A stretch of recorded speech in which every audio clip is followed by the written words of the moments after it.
এসো আমার বিশ্বস্ত বন্ধু, আমার দিদারে এসো। খোদা তাআলা জনাব অখুনাতুনকে সহি সালামতে রাখুক। মহামান্য বাদশার ফরমান পালনের অপেক্ষা রয়েছে। কোন বাদশা? বোঝা তো খোদাবান তোমার কাঁধেই তুলে দিয়েছে, আমার কাঁধে তো নয়। তার প্রকৃত বাদশা তো তুমি। তিনি তোমাকে মিশরের জনগণের নাজাতের জন্য পাঠিয়েছেন। তো প্রিয় ইরানুস, কেমন আছো? শুকরিয়া আলী জনাব, খোশামদিদ। জনাব ইউজারসিফ দেখছি কাউকেই ভোলেননি, সবাইকেই মনে রেখেছেন। ভুলে যাওয়া আমার রীতি নয়।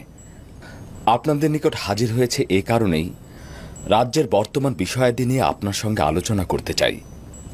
হয়তো মিশরের 7 বছর দুর্ভিক্ষ ও গমগুদাম জাতকরণের বিষয়ে কথা বলবে, কিংবা হয়তো কৃষক ও সহায় সম্বলহীনদের বিষয়ে, অথবা খাদেম ও তাদের স্বেচ্ছাচারিতা বিষয়ে।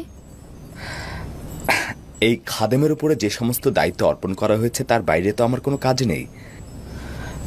নিঃসন্দেহে আমার নিকট এটা গুরুত্বপূর্ণ।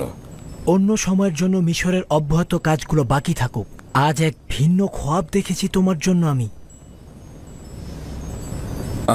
কিন্তু গুদাম তৈরি এবং গম গুদামজাতকরণ এবং ইবাদতখানার খাদেমদের চক্রান্ত বিষয়ে আমার কিছু বলার ছিল। আমার বিশ্বাস তোমার মন্ত্রণালয় সম্পর্কে যেমন অভিজ্ঞতা আছে, তদ্রূপ খাদেম ও তাদের চক্রান্তের ব্যাপারেও। পরবর্তীতে এইসব বিষয়ে কথা বলবো। আপনি বরং আমুন ও তার খাদেমদের বিষয়ে পরিকল্পনা করুন, আর আমরা আপনার জন্য পরিকল্পনা করছি। শুধু শুধু চিন্তা করে মাথা ভারী করবেন না। আমরা সিদ্ধান্ত নিয়েছি তোমার এই একাকিত্ব ও চিরকুমারত্বের অবসান ঘটাবো। তার মানে আসল কথা হচ্ছে এই, আমি এখন পর্যন্ত আমার বিয়ে নিয়ে কিছু ভাবিনি। আমি তোমার কাছে প্রস্তাব করছি, এখন থেকে তুমি এই বিষয় নিয়ে ভাবা শুরু করবে। একাত্মবাদী খোদার ইবাদতকারী আতুনের ইবাদতখানার মহান খাদেম কনুসাসের এক সুন্দরী কন্যা রয়েছে, তার নাম ওয়াসানাত। তাহলে বান্দাকে মেনফিস থেকে তলব করার এই কারণ। আপনি আজই মহান খাদেম জনাব কনুসাসের নিকট যাবেন এবং তার কন্যাটিকে একবার দেখে আসবেন। এত তাড়াহুড়া করে? কেন নয়, ওয়াসানাত সুন্দরী এবং একাত্মবাদী খোদার পূজারী। হ্যাঁ,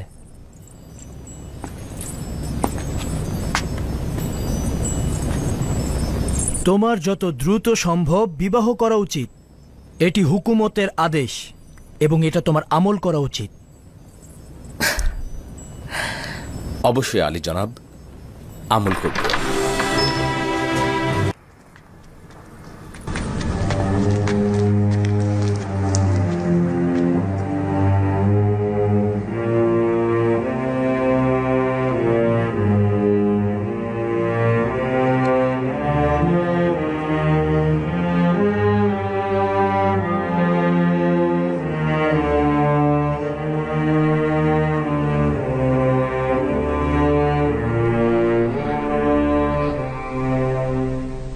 আমি বৃদ্ধ এবং অসহায় হয়ে গিয়েছি, তাই না?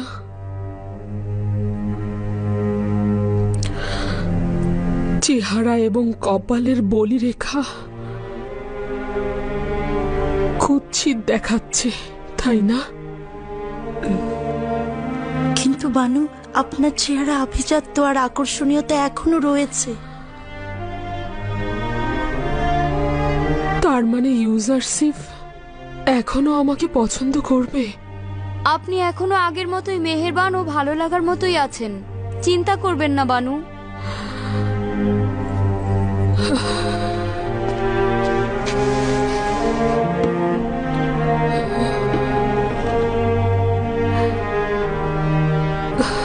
না, ইউজারসিফ অত্যন্ত সুদর্শন জওয়ান।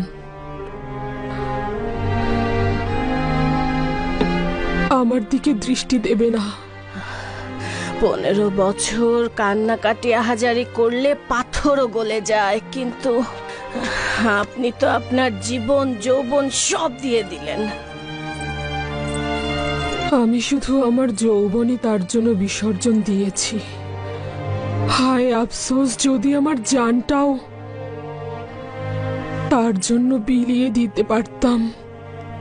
আমি যন্ত্রণা পাচ্ছি এ কারণেই যে সে জানে না তার বিরহে আমি কতটা কাতর। যদি সে জানতো, যদি জানতো।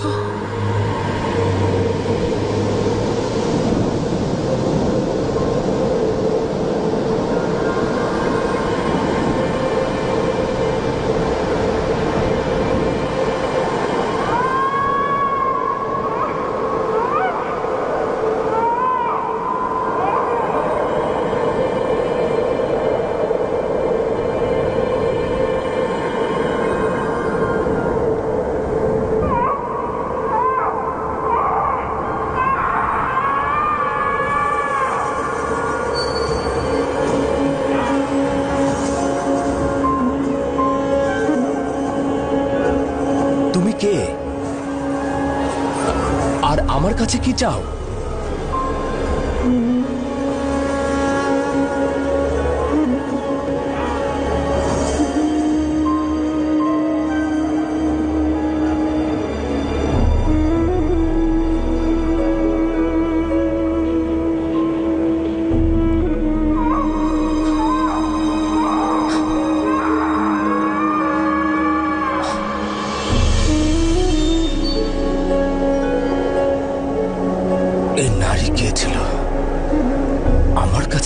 ছিল, কেন তার চেহারা চিনতে পারলাম না।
Puedo ver que todas estas personas están muy eufóricas. Este es un gran día, Yuzarsif. Un gran día para el Imperio.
গতরাতে আপনার চেহারায় গভীর দুশ্চিন্তার ছাপ দেখেছি। এরকম দুশ্চিন্তার কারণটা কি জানতে পারি? আব্বাজানের কাছ থেকে দূরে থাকার দুশ্চিন্তা। আফসোস, তাকে যদি কাছে রাখতে পারতাম। 30 বছরের মতো হলো আমি তার কাছ থেকে দূরে রয়েছি। প্রতি মুহূর্তে তার জন্য আমার রুহু কাঁদে। উনি কোথায় আছেন? কেন তার দিদারে যাচ্ছেন না? অথবা নিজের কাছে কেন নিয়ে আসছেন না? আমরা কেনানের অধিবাসী। এখান থেকে 1 মাসের দূরত্ব। অসংখ্যবার চেয়েছি তার দিদারে যাব, অথবা আমার অবস্থান সম্পর্কে তাকে জানাবো, কিন্তু এখন পর্যন্ত জামানা পৌঁছেনি। মিশরের জনগণের এখনো আমাকে দরকার। এখনো তাদের মৃত্যু পরিমাণ বিপদ রয়েছে। খুদা এখনো মিশরের জনগণের দেহ ও রুহুকে হুমকি প্রদান করছে। আমি এখনো তাদের জন্য তেমন কোনো কাজ করতে পারিনি। আশঙ্কা হচ্ছে আব্বাজান ও আত্মীয়স্বজনের প্রতি নজর দিতে গিয়ে আমি আমার ওজিফা সম্পর্কে গাফেল না হয়ে যাই, আমার উপরে অর্পিত দায়িত্ব না অসম্পূর্ণ থেকে যায়। তাহলে কি করে হবে? ওখানে আপনার পিতা ও আত্মীয় স্বজন আছে, তাদের পাশে থাকা আপনার কর্তব্য। একদিন তো তারা অবশ্যই মিশরে আসবেন। সেই দিন পর্যন্ত বিরহ বিচ্ছেদ সহ্য করা উচিত। আর একথাও সত্য যে আমি আমার অবস্থান সম্পর্কে যদি আব্বাজানকে অবহিত করি, তাহলে আব্বাজান আমার ভাইজানদের ভুলের জন্য তাদের অভিশাপ দেবে। বিশেষত আমি জানি যে বনি ইসরায়েলেরা এখনো ঘুম থেকে জাগ্রত হয়নি। তাছাড়া তো এই বিরহ বিচ্ছেদ মহান খোদা তাআলার ইচ্ছাতে সংঘটিত হয়েছে। বলছিলেন বনি ইসরায়েল? ইসরায়েল আমার আব্বাজান ইয়াকুব নবীর উপনাম, তাই আমাকেও আমার ভাইজানদেরকে বনি ইসরায়েল বলে ডাকা হয়। মনে হচ্ছে আপনি আপনার ভাইদের কাছ থেকে গভীর আঘাত পেয়েছেন, কিন্তু পিতার নিকট আপনি সে কথা গোপন রেখেছেন। আচ্ছা, আমি কি সেই কারণটা জানতে পারি? হ্যাঁ, পরে জানতে পারবে। আমি জানি আপনারা পুরুষ মানুষ আপনাদের বুকের মধ্যে সিন্ধুকের মতো করে রহস্য লুকিয়ে রাখেন, ফাঁস করতে চান না। আমি অযথা সওয়াল করার জন্য ক্ষমা চাইছি। প্রতিটি রহস্যই একদিন না একদিন প্রকাশ পায়, তাই সময় মতো সবকিছুই জানতে পারবে।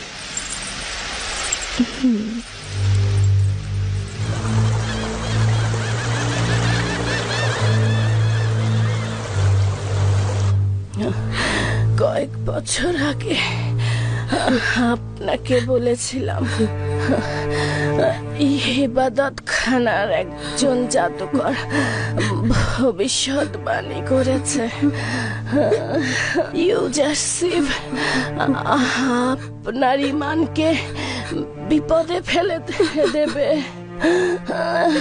ইউজাসিফকে ভুলে যান, ভুলে যান। এটি আপনাকে অসংখ্যবার বলেছি, কিন্তু আপনি আমার কথা পাত্তা দেননি।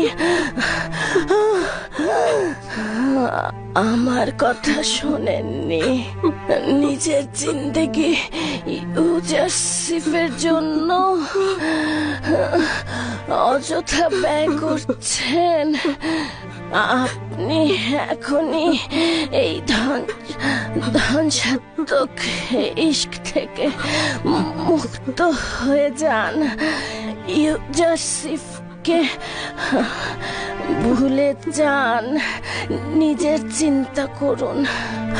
আমার জুলেখা, নিজের দিকে লক্ষ্য রাখুন, নিজের দিকে।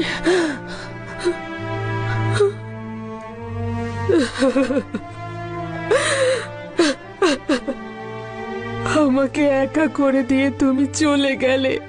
তুমি আমার পরম সত্যবাদী বন্ধু ছিলে, আমার খাদেম ছিলে, আমার মাতা ছিলে তুমি। এখন আমি আমার কষ্টগুলো কার কাছে বলবো? খোদার দোহাই বানো, শান্ত হন। তুমি সর্বদাই আমার ছায়া সঙ্গী ছিলে, এখন আমি ছায়াহীন হয়ে গেলাম। ধৈর্য ধারণ করুন মানুষ, আপনার শরীরের অবস্থা ভালো নয়।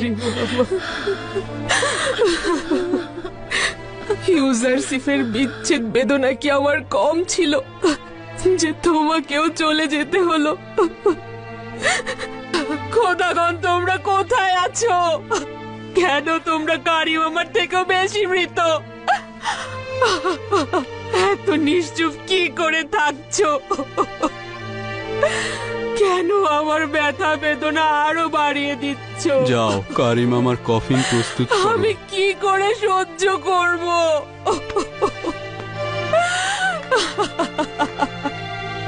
সে সব সময় আমার হেফাজত করত। আমি ঘুমিয়ে থাকতাম, সে আমার শিওরে দাঁড়িয়ে থাকতো। ঘুমাও কারিম মামা, জুলেখার অপমান আর শুনতে হবে না তোমাকে। জুলেখার ব্যথা বেদনাগুলো আর হজম করতে হবে না।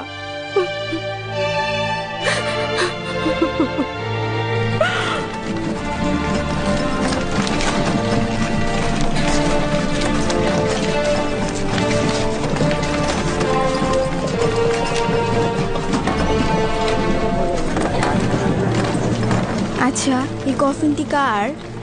কারিম আমার। বেচারা কারিম মামা কি কষ্টই না পেয়েছে। তিনি জুলেখার রাজমহলের প্রধান ছিলেন, কি শান শওকতি না ছিল তার।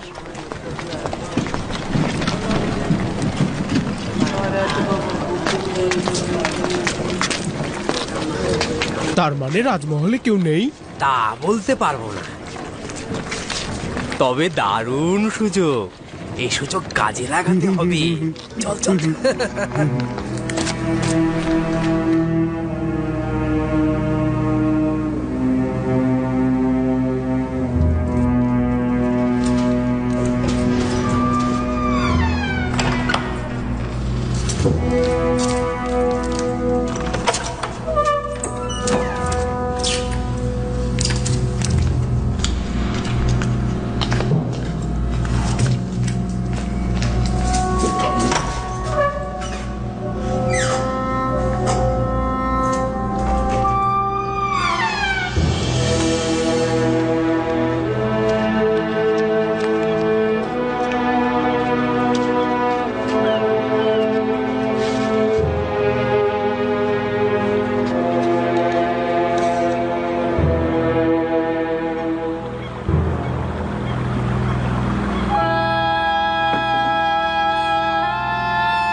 আফসোস, এটা নেওয়া যাবে না।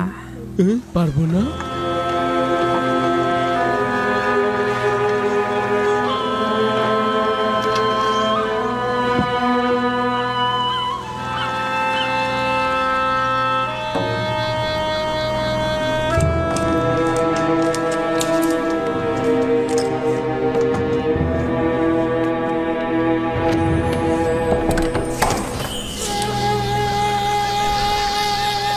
তোমরা ফিরে যাও, রাজমহল ফাঁকা।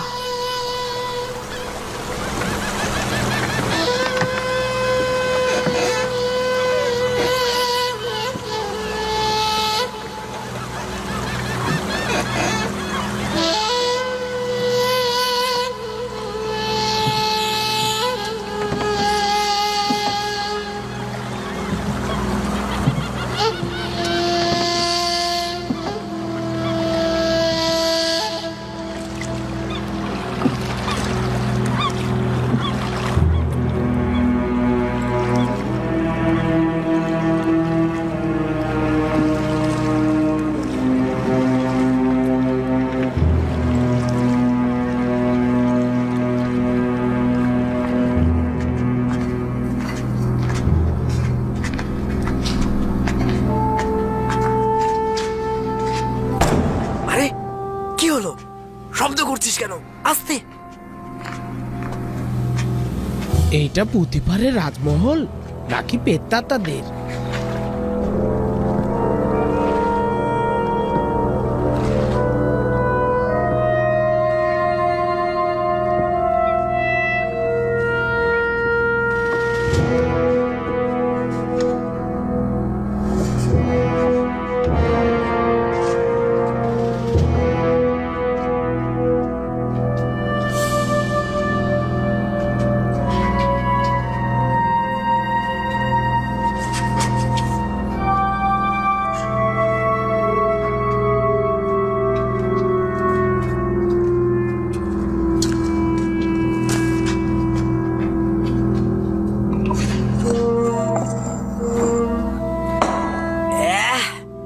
মাকড়সার জাল আর মাকড়সার জাল।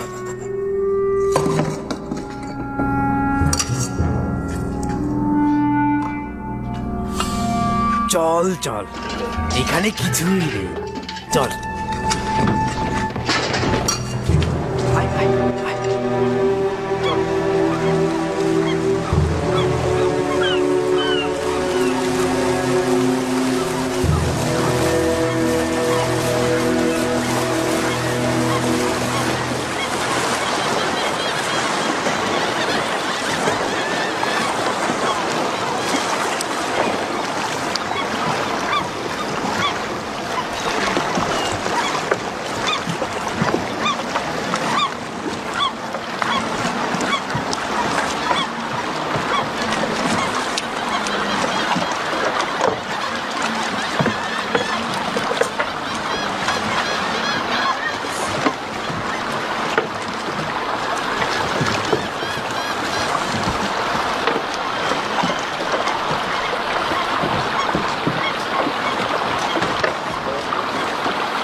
এখনই তাকে কিছু বলবার দরকার নেই, এতে তার দুশ্চিন্তা বৃদ্ধি পাবে। যদি পরে বুঝতে পারে আমাদের বিপদে পড়ার সম্ভাবনা আছে।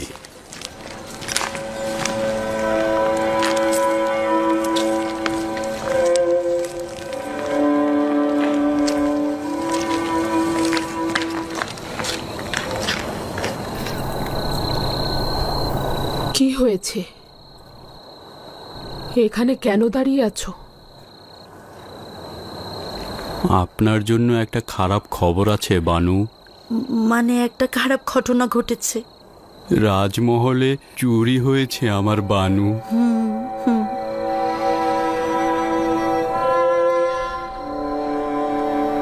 কোনো নতুন খবর নয়, চুরি তো হয়েই যাচ্ছে।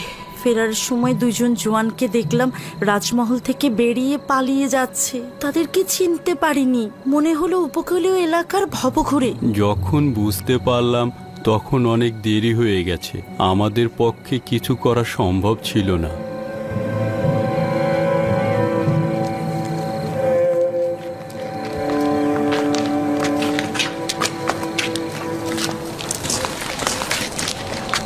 আমাদের একজনের উচিত ছিল রাজমহলে থাকা। হ্যাঁ, এই জায়গাটা খালি রাখা একদম উচিত হয়নি।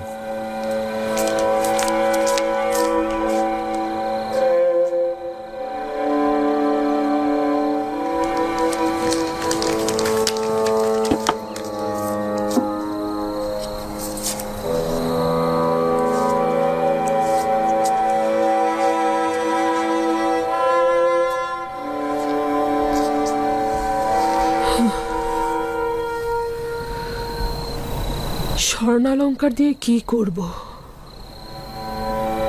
নিজেকে কার জন্য সজ্জিত করব?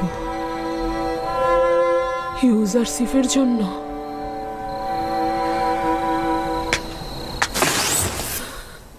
কেন সাহায্য করছো না? তুমি কি মিশরের মহান খোদা আমুন নও? আমি কি তোমার ইবাদতখানার ইলাহি নই? তোমার সহধর্মিনী নই? কতকাল পর্যন্ত শুধু চেয়ে চেয়ে দেখবে? কেউ একজন আমাকে সাহায্য করো। আমি আর কত সহ্য করব?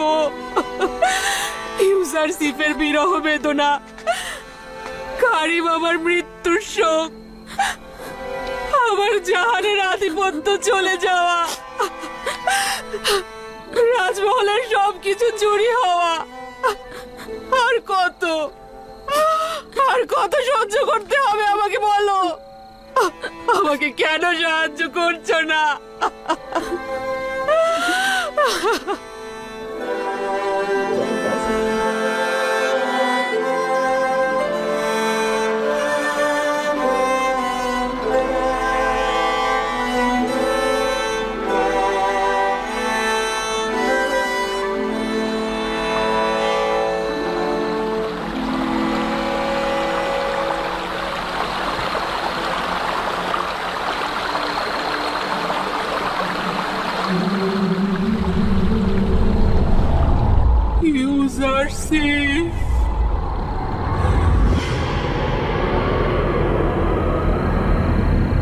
আমাকে সাহায্য করো, সাহায্য করো।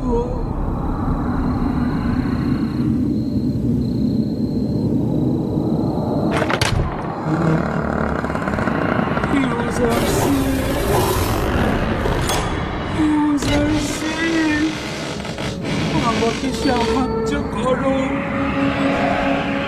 সাহায্য করো। তোমার নাম কি?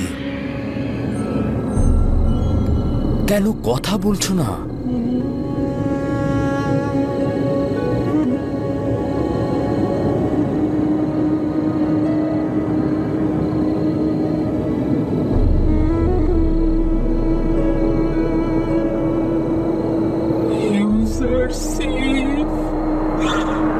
আমাকে সাহায্য করো। তুমি কে? সাহায্য করো আমাকে। আমার কাছে কি চাও?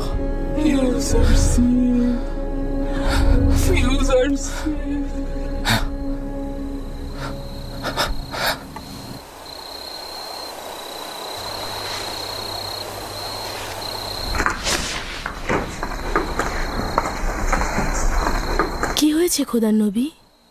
আবারও সে বৃদ্ধ মহিলাকে দেখলাম। সে আমার কাছে সাহায্য চাইছে, কিন্তু জানি না সে কে, জানি না কোথায় তাকে খুঁজে পাবো।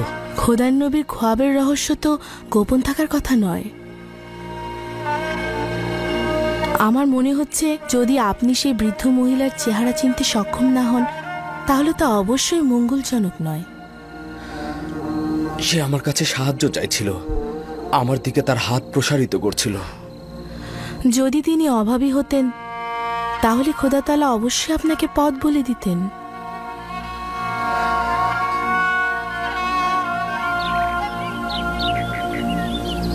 এই অভাবী কে? কোথাকার অধিবাসী? কোন শহরের?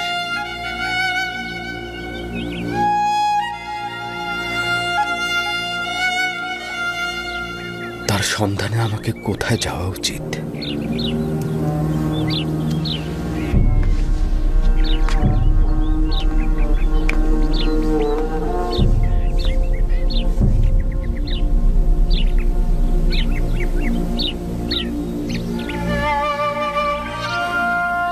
হে খোদা তাআলা, না জানি এ বেখবর থাকা অপরাধ হিসেবে পরিগণিত হয়, আর এই অপরাধে হতে পারে তুমি আমার উপর নারাজি হবে।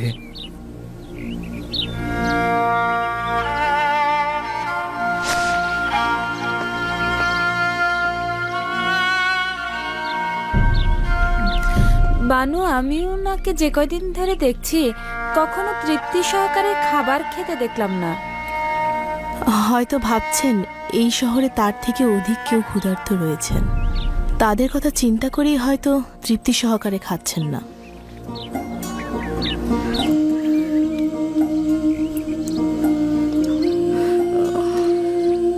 বানু, বানু কি হয়েছে আপনার? বানু, আলী জনাব, কি হয়েছে? মনে হয় সময় হয়ে গেছে।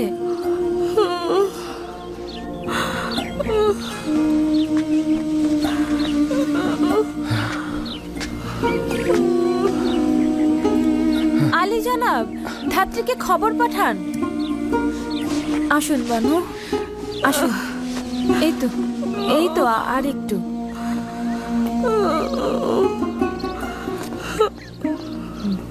বসুন এখানে।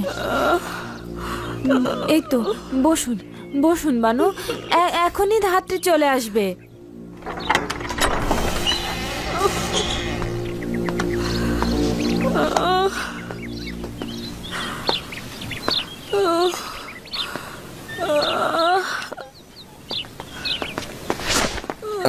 মালিককে ধাত্রীর খোঁজে পাঠিয়েছি আমি।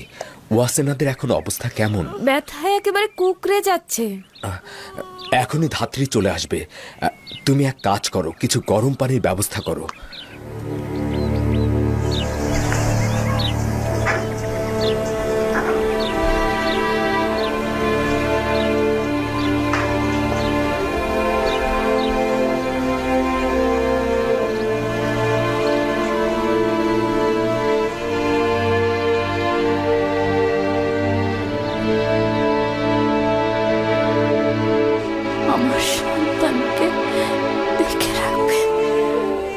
আমার ইউসুফকে দেখে রাখবেন, ওদেরকে কখনো অবহেলা করবেন না।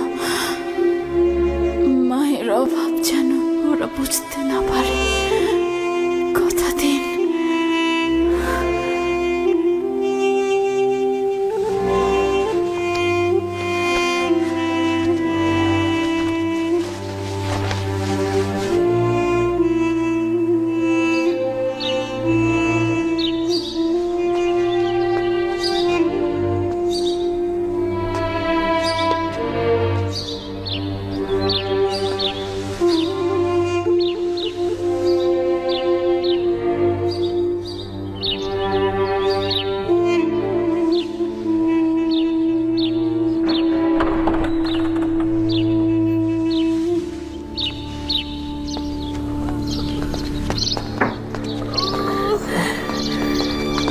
দরুদ আজ যে মিশর হাকিম ইউজারসিফ। খোদাবন্দের দরুদ আপনার উপরে। হ্যাঁ, চিন্তা করবেন না, আমার উপরে বিশ্বাস রাখুন।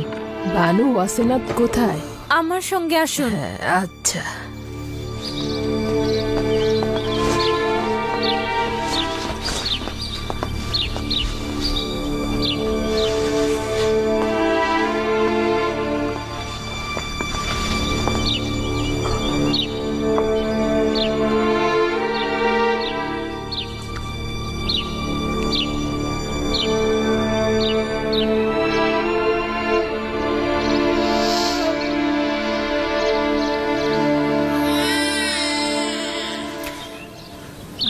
আলী জনাব, আপনি কন্যা সন্তানের জনক হয়েছেন। কন্যাটি দেখতে তার পিতার মতোই হয়েছে। ওয়াসেনাদের হাল হাকিকত এখন কেমন? সে সুস্থ আছে তো? তারা দুজনেই ভালো আছেন। বিশ্বাসীর গৃহে তার কদম মোবারক হোক।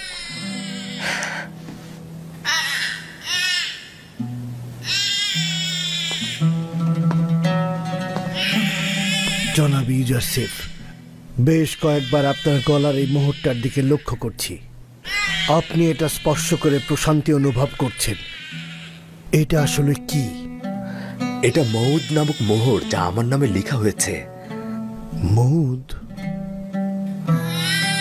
এটা সেটাই যার মাধ্যমে সকল আম্বিয়া তাদের কষ্ট ভুলে লক্ষ্যে পৌঁছে যান। খোদা তাআলা সকল প্রতিনিধির আশা আকাঙ্ক্ষার প্রতিফলন ঘটান।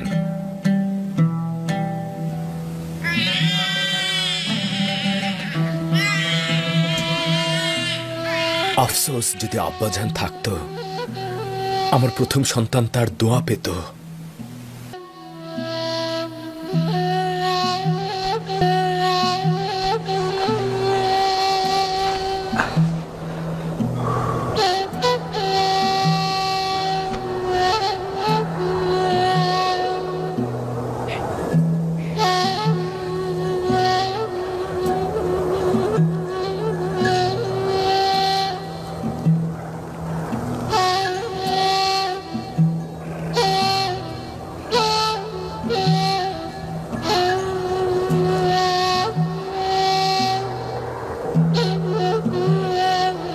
আব্বাজান, ভেড়া চড়ানোর জন্য আপনার এখানে থাকবার দরকার নেই। আপনার বরং গৃহে থাকাই উত্তম। মরু অঞ্চল, প্রচন্ড গরম। আপনার কষ্ট হচ্ছে না আব্বাজান? না পুত্র আমার, খোদা তাআলার সৃষ্টির অপরূপ সৌন্দর্য এবং প্রকৃতির এই লাবণ্য আমার কষ্টকে উপশম করে দেয়। আজ আপনাকে খুব আনন্দিত দেখাচ্ছে। হ্যাঁ আমার পুত্র, তবে জানি না আমি কেন মনে হচ্ছে আজ ইউসুফ আমার মতোই আনন্দিত।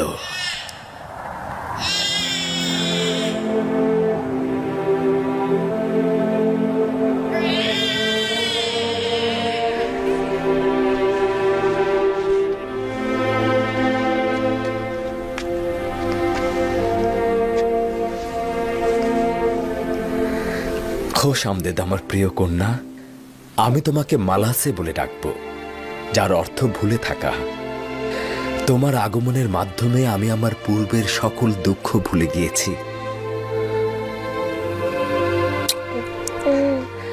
মালাসের কদমের বরকতে মেনিফিসের সকল নিঃস্ব ও অভাবীদের দাওয়াত করতে চাই।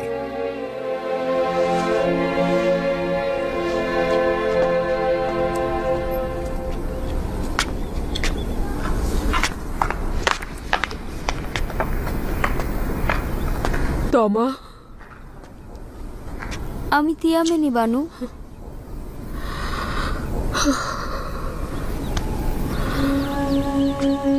আমি ঠিক মতো দেখতে পাচ্ছি না, সবকিছু অন্ধকার লাগছে। অবিরাম কান্নার জন্য এরকম হচ্ছে। কেন এভাবে কাঁদছেন বানু?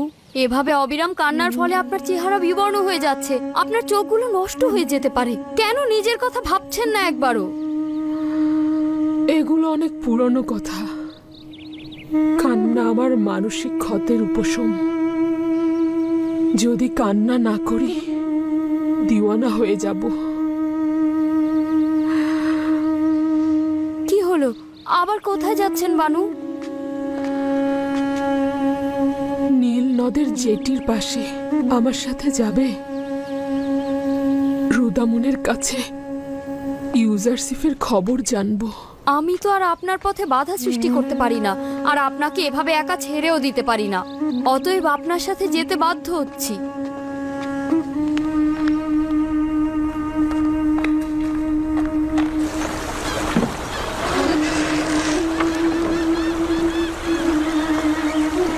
দরুদ বানু জুলেখা। তুমি কি বলতে পারো রুদামুনকে কোথায় পাওয়া যাবে? শামাত, তিনি সর্দার হরেন হোপের সাথে উত্তর মিশরের হিত্তিদের বিদ্রোহ দমনে গেছেন। কবে ফিরে আসবে বলতে পারো? না, আমি তা জানি না বানু।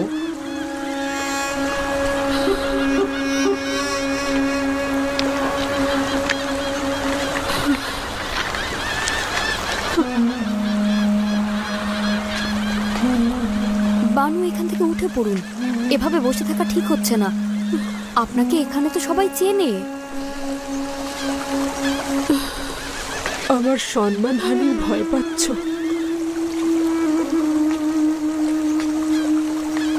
আমার লজ্জা শরমের আর কি বাকি আছে? আমাকে অবজ্ঞা করার গল্প এখন জনগণের মুখে মুখে।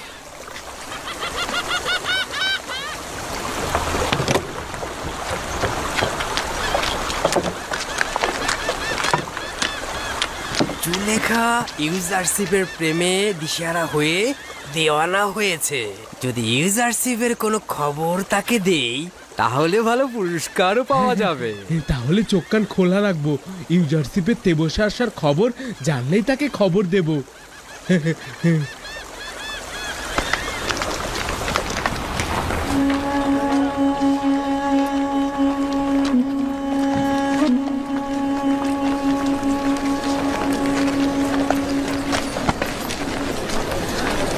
বেচারা জুলেখা,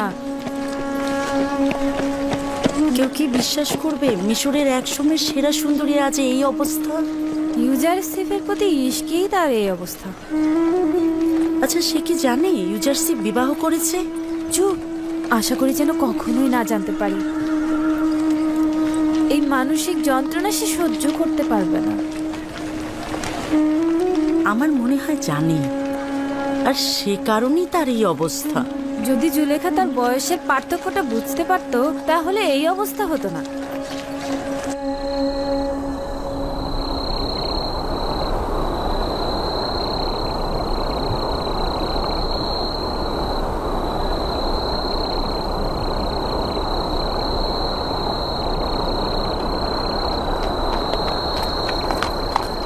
সঠিকভাবে দাঁড়াও, প্রস্তুত থাকো।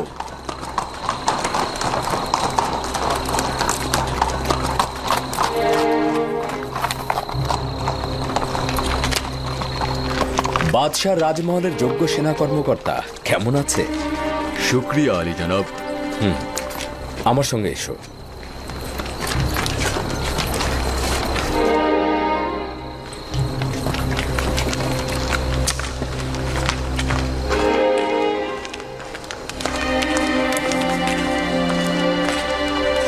কি হয়েছে আজিজে মিশর জনাব ইউজারসিফ, হঠাৎ করে অসময়ে রাজমহলে? ইরানুস ও রাজমহলের বাবুর্চিকে আমার নিকট নিয়ে এসো। ইরানুস এবং রাজমহলের বাবুর্চিকে খবর দাও। আদেশ শিরোধার্য। মশালগুলো জ্বালাতে বলো। দ্রুত করো, মশালগুলো জ্বালিয়ে দাও। জনাব ইউজারসিফ, মহামান্য বাদশাহ অখনাতনকে জাগ্রত করব? না, প্রয়োজন নেই, এখন সে নিজে থেকে জেগে উঠবে। আমাদের সঙ্গে তার কি কাজ রয়েছে এটা কি বলেছে?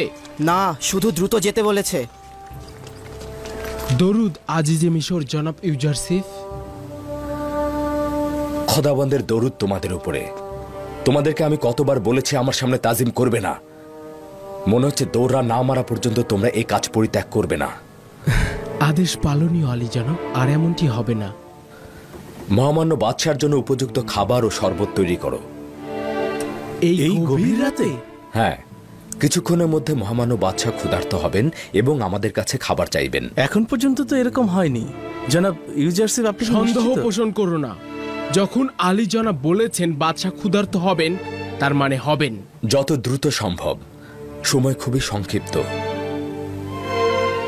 তত্ত্বাবধায়ক ও রাজমহলের সকল অধিবাসীকে খবর দাও, সবাই যেন উপস্থিত থাকেন। আর মালিক, আপনি আমার সঙ্গে চলুন। রাতের খাবার অর্ধেক রয়ে গেছে, সাথে কিছু ফল প্রস্তুত করি, তাতেই মনে হয়ে যাবে। হ্যাঁ, এটাই যথেষ্ট হবে। বাদশাহ এর থেকে বেশি আর খাবার খাবেন না। এইটার অর্থ হচ্ছে বাদশার জরুরি তলব। এই অসময়ে আমি এমন ক্ষুধার্ত কেন? এইরকম তো এর আগে কখনো হয়নি। ঘুমানোর আগেই তো খাবার খেলেন। এমন নয় তো যে গুরুতর কিছু। আমি কি সিনেহকে খবর পাঠাবো? না, দরকার নেই। আমার এই ব্যথা শুধুমাত্র ক্ষুধা থেকেই হচ্ছে।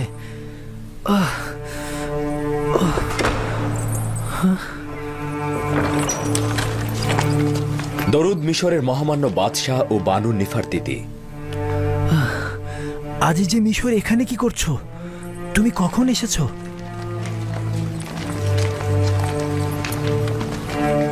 মহামান্য বাদশাহ নিশ্চয় ক্ষুধার্ত। খাবার কিছু আছে, ক্ষুধার জ্বালায় মরে যাচ্ছি।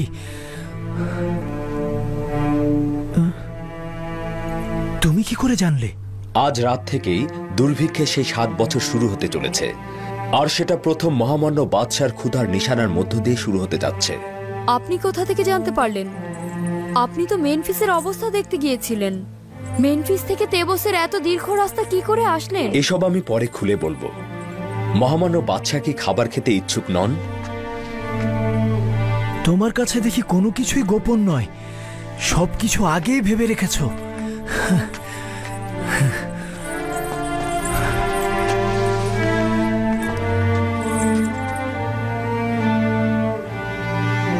আজ রাত থেকে মিশরে 7 বছরের দুর্ভিক্ষ শুরু হলো। আগামীকাল থেকে মিশরের জনগণের জীবনযাপনের ব্যয় কমিয়ে আনা উচিত। আর আমি এই খবরটি দেবার জন্য আপনার নিকট এসেছি। তোমার যে পদক্ষেপ গ্রহণ করা উচিত তুমি সেটা করতে পারো। মহান খোদা তাআলার নিকট এই বিপদ থেকে উত্তরণের জন্য সাহায্য চাইছি, যেন এই ভয়াবহ দুর্ভিক্ষ সর্বোত্তম উপায়ে মোকাবেলা করতে পারি।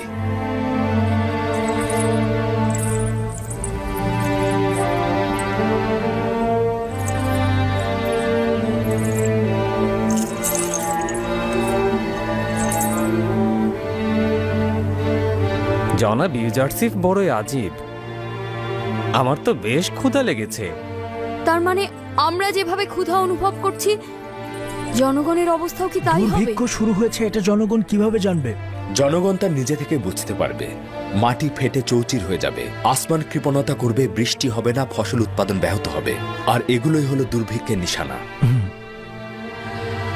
যে সকল কৃষক গম হস্তান্তর করতে আসবে তাদেরকে বলবে শুধু খাবারের জন্য গম সংরক্ষণ রাখতে, কৃষিকাজের জন্য বীজ সংরক্ষণের প্রয়োজন নেই এখন। সকল শহরে এটা ঘোষণা করে দাও যে এবছর বৃষ্টি হবে না, সে কারণে কোনো চাষাবাদও হবে না, সুতরাং মাটিতে বীজ ছিটিয়ে কোনো লাভ হবে না। আর আমাদের প্রতিনিধিদেরকে জানিয়ে দেবে প্রতিটি শহরের ধনী ও গরিবের সংখ্যা সঠিকভাবে হিসেব করে বের করতে, এদের হিসে একরকম হবে না।